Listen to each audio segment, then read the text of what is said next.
Okay, welcome back, part two. So let's turn to how history in practice is organized by reference to this slide here, which is simply lifted from the module handbook. It draws on, as I've mentioned, case studies from different periods of history to think about historical debate, difference, but also things that we think you'll find interesting and things that you'll find engaging and applicable right throughout your degree. So it's different to your courses in that you won't, for example, on the Reformation and Renaissance course, you won't have, in this course, you won't have a similar kind of setup wherein you have a lecture on the Reformation, and then a week or two later you have a seminar which you've prepared for by reading about the Reformation and come to class fully genned up on that and we talk about it. We will be talking about particular sort of areas in the lectures and exploring in more depth in the seminars certain sort of ideas which don't necessarily marry up completely, but which draw upon the main themes of the sort of things that we've been talking about, okay?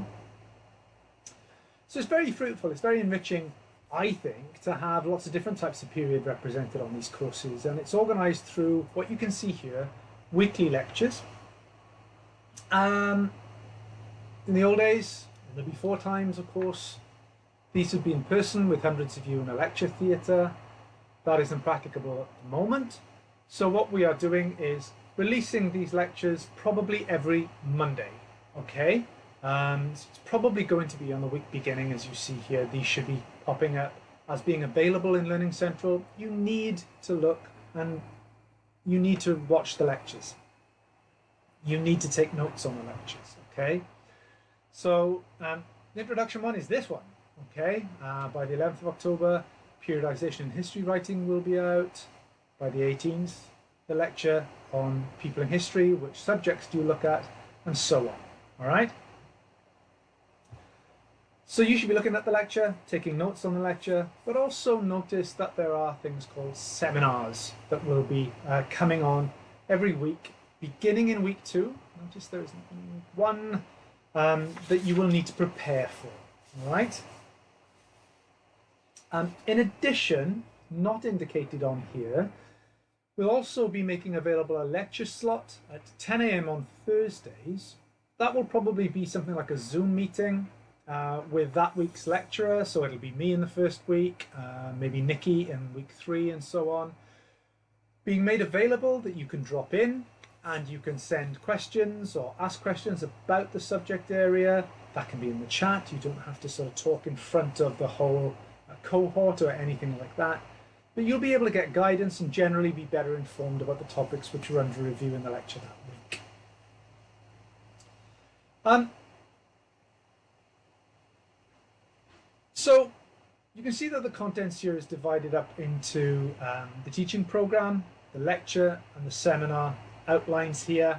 The seminars, as you'll see, we've got a lecture, week beginning week 4th of October, no seminar, okay?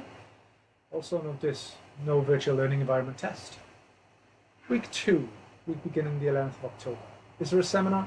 Yes, there is, okay? And thereafter there will be every week, except we have a reading week in week 6.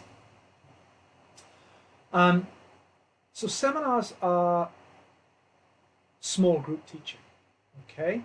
And I'll go through in a moment how you prepare for those. But also, as I mentioned, there is no virtual learning environment test that week. Week 3, there is a lecture, people in history for you to check out. And there's going to be a seminar called What is History? You will be given information about that, don't worry. And is there a virtual learning environment test to be done? Yes, there is. Again, you will be informed about this and I'll go over it.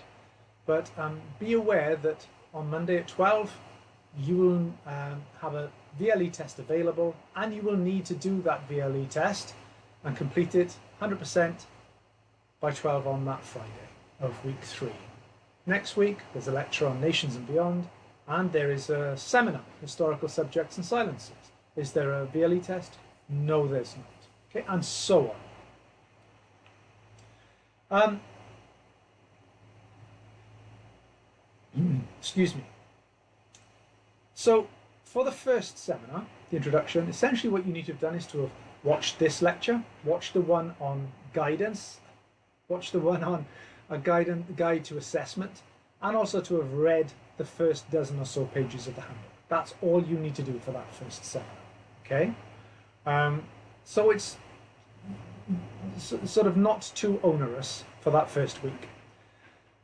Be aware that lectures are rather passive ways of doing things. They are, as you are now, receiving information, not doing anything actively. That's not the best kind of learning all the time.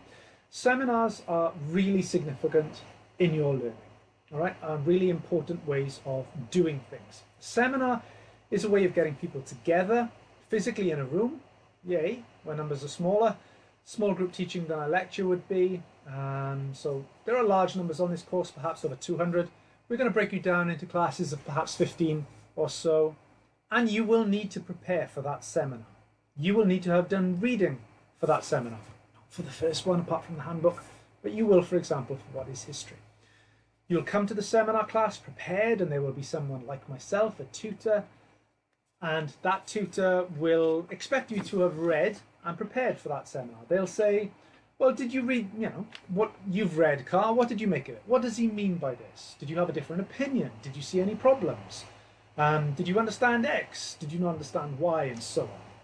Now, don't be worried about this. You won't necessarily have the answers going in, but you will have someone like myself who will be able to give you guidance, and other individuals, your peers around the room, who will help you out and who will sort of have differences of opinion. This is where the real learning in university happens, in my opinion, in seminar rooms. And it's the working through of your reading and understanding of terms in dialogue with people and in discussion with people. Now, you don't need to be the world's most confident and voluble person to be able to do this. It's usual, I would say, more common than not, to go into a seminar room thinking, I'm not really sure I understand this. I'm not really sure I got this. That's, in some ways, the point. Because what the seminar is about, it's about working through your misunderstandings. It's about getting it clear in your head. The purpose of the seminar is to try and help you work things through and to understand things better. It's a forum in which you express not just what you know, and not just what you're confident about, but it's a forum in which you can ask for guidance, you can get help, you can be put straight, and in which wrong answers are as valuable as the right ones, because they ultimately get us to a place of greater understanding. So that's really important, I think, okay? So here we go. We've got a description then of the lectures and so on. I just want to make you aware that, coming up is periodization in history. So if we turn to Learning Central again, you can see that under lectures, we've got a button that's called lecture reading. We click on that. It'll bring up a folder of lecture reading, and you'll see it's distributed in the same way as your lectures by week, periodization, and so on and so forth. So, okay, week 2, periodization in history is writing. That periodization in history writing is coming up. So you might think, well, I don't know what this is all about. Maybe I'll take a look at one of these after the lecture or beforehand. Everybody knows what this is all about, right? Periodization in history. We know when the Victorian period ended, don't we? It's when Victoria cocked it, right? 1901. However, here's an interesting, when did the Victorian period end? So you click on this, takes you to the Journal of Victorian Culture, and there should be here, when did the Victorian period end? Okay. Questions of gender and generation. Visualizing the right question, relativity, sexuality, and narrative. And you can download these as PDFs. Okay. You might be more interested in, gender change and periodization. It's a really interesting one. People thinking about how the ways in which thinking about gender instead of thinking about just the reigns of kings and queens, for example, changes the way that we write historical periods. So there are reading lists for your lectures. Also, there are reading lists, and these are perhaps even more significant for your seminars. So if we click on seminar readings here, again, they're organized by folder, by week, and you will see we've got this seminar coming up in week 3, seminar 2. What is history? It's a big one. So If you click on here, you will see, as it's explained in the handbook, the one thing you need to read. E.H. Carr, What is History? A PDF. If you click on that, it should magically download the reading that you need for this. There it is, E.H. Carr's What is History? You'll find it a bit wonky. Just Control Shift Plus, and that will straighten it out for you. The historian and his facts. All the required seminar reading will be available this way. Okay. E.H. Carr, for example, you will prepare for the seminar by looking at historian and its facts. You will have some questions from the handbook. Let me see if I can bring the handbook up to illustrate this for you further. Give me a mo, because I'm going to need to get to. Talk amongst yourselves. Seminar 3, sorry, week 3, seminar 2, what is history? What is history? E.H. Carr's question. It's essential that you read this, okay? You will be able to find it on Learning Central, the historian and his facts, which we just did. And there are some questions that help you think about how to read this. Does Carr agree that the historian's task is simply to show how it really was? What does he think is the common sense view of history? What, according to Carr, is an historical fact? Why does he include the discussion of the Straisman papers? And so on. So, now you know what you're going to do. You're going to be coming to the seminar, and there will be a teacher like myself, their tutor, who will say, so, what does Carr think is an historical fact? Do you understand what he meant by that? Do you know who Ranker was? Do you know what he says when the historian will get the kind of facts he wants? What do you think he means by that? And so on and so on. So if you know what you've got to do, you've read the stuff, even if you're not fully understanding everything, you're halfway there, because the seminar will help you work through it and help you understand it. And there are lots of other different things that we're going to be doing. For example, the seminar after this is about a chap called Edward Colston. You may have heard that name before. Last year his statue was ripped down in Bristol and thrown into the harbour, bringing up the sort of question of how do we deal with great figures from history like Colston, who was a great philanthropist to the city of Bristol, but of course was a slave trader and a man who built his wealth on the misery of others. And we're going to look through the question of how do we treat that. And there are a couple of readings here, essential reading from Andrew Hannam, Edward Colston, and Olibet Otelli on Bristol slavery and the politics of representation. We take a look at our seminar readings again. Historical subjects and historical silences. Click on that and you'll get the first reading. Click on that and you'll get the second. Easy peasy. Okay. Okay. So let's come back to the PowerPoint in a moment. So these seminars then are really, really important for your learning. And I would remind you that attendance at seminars is mandatory. We're required to keep tabs upon you, attendance lists. You're required to turn up so that we can tell the education authority that you're here. Also very important, and I want to make aware for everyone at this juncture, that is that if you're a Welsh speaker and you would like to experience the seminar through the medium of Welsh on this module, you can do that. But please make yourself known. Even if you're put into a different seminar group, if you want seminars through the medium of Welsh, that is your right. And we will accommodate it through Welsh Speaking Seminar Tutor. Okay, so please send me or the office an email when you want to be put into a Welsh Speaking seminar group, and that will happen. Okay, now seminar groups, turning to here again, they will appear in this seminar section. The groups will be populated by the office. Okay, don't worry if there are some clashes. There's usually some toing and froing in the first couple of weeks. There's often a little bit of chaos, I'm afraid. Okay, when people are in groups that clash with other things, it's easy to work those out. All right, you just need to tell the office that you need to be put into a different seminar group, and they will help you. Okay, so these are how the seminar groups are going to come up. The first one on introduction and assessment, a Q&A. Like I said, just watch this lecture, which you're doing, watch the assessment lecture, read the first 11 pages of the handbook, go along, meet your tutor, happy days. Okay, Week 3, what is history? E.H. Carr. Week 4, historical subjects and historical sciences, Edward Colston. Week 5, finding the argument. You will be given a journal article and asked to sort of précis, to summarize what its argument is. Then there's a reading week. Yabba dabba do.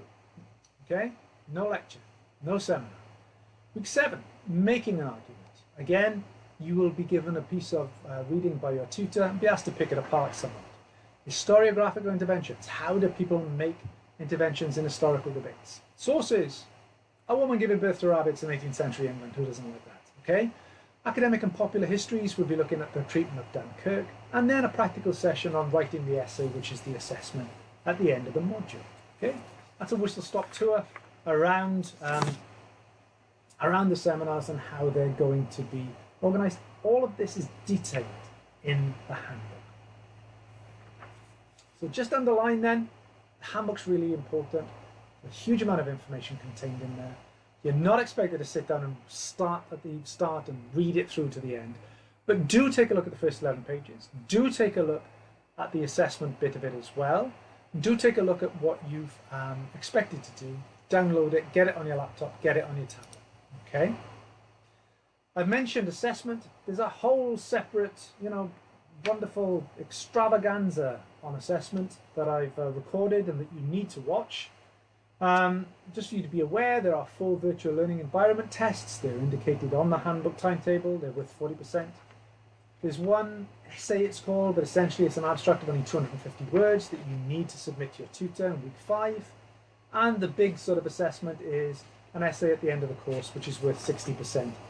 That's due in January 2022. Okay? So take a look at the information sheets. Take a look at the module handbook. This is how you get most out of the module. Review lecture notes when you make them. Do the reading for the seminars. Make sure you go along to the seminars.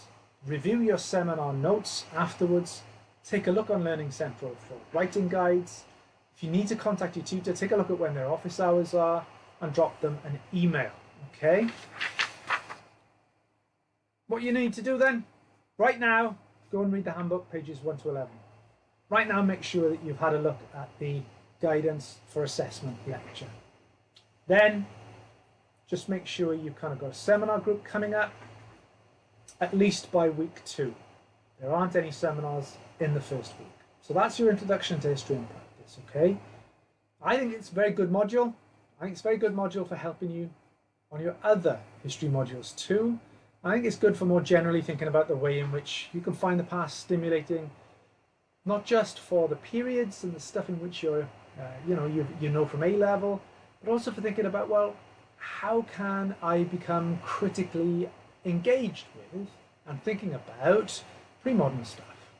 How can the critical faculties that I can bring to bear about knowing what sources to read, where to find them, how to use the library, all that kind of stuff. How do I get more out of my reading by reading for arguments? We'll help you with that. So, it's here to sharpen your critical faculties, and who doesn't want their faculty sharpened? I know I do. So that's it for me. Thanks very much for your attention. Everybody take care out there in these times of COVID craziness, and I'm sure I'll be bumping into you shortly, virtually or in person.